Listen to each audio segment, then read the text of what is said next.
سلام عشق لک من. سلام، چطوری؟ کجا؟ قربونت برم. خوبی؟ اومدی خونه؟ جانم؟ یا اومدی خونه؟ همین حالا. چیکار کردی؟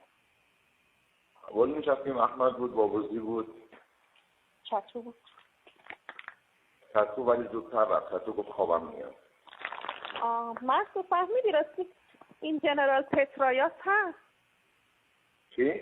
جنرال پترایاس. جنرال پتریاس. آره ایزم. خبرشو شنیدی؟ آره. زنش چیز که استفاده؟ آره ایزه دلم بسته. $1 سهام اونو 8 تا شریکن. میدونی چقدر $18 میلیون بین 8 تا تقسیم بشه چقدره؟ پالایشگاه نفت میدونی یعنی چی؟ استخراج نفت.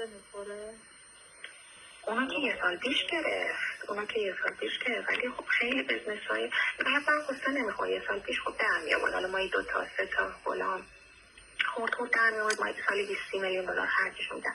حالا همین چتو رو برکنار کرده. چتو کمپانی رو بسته، کمپانی منصور رو گفته از لکاره. منصور هم حق کار نداره تو کردستان، چتو هم نداره. همه ولی چتو ماشیناشو فروخت. از یه بعضی شده. سلام عشق لک من. سلام، چطوری؟ کجا؟ قربونت برم. خوبی؟ اومدی خونه؟ جانم؟ یا اومدی خونه؟ همین حالا. چیکار کردی؟ اول میشفتیم احمد بود، بابوزی بود، چطور بود؟ تطو ولی زودتر رفت. تطو گفت خوابم میاد. مرد فهمیدی راستی این جنرال پترایاس هست؟ چی؟ جنرال پترایاس. جنرال پتریاس. آره ایزم. خبرشو شنیدی؟ آره. زنش چیز که استفاده؟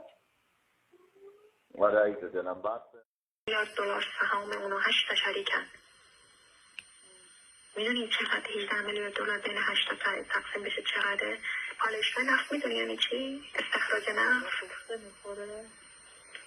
اونا که یه سال پیش گرفت ولی خب خیلی بزنس های مثلا قصه نمیخواه. یه سال پیش خب در میامون، حالا ما 2 تا 3 تا غلام خورد در میامون، ما سالی $20 میلیون خرجش میدن.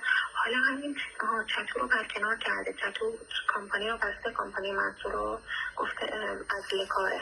منصور هم حق کار نداره تو کردستان، چتو هم نداره. همه ولی چتو ماشیناشو فروخت. از یه بعضی شده.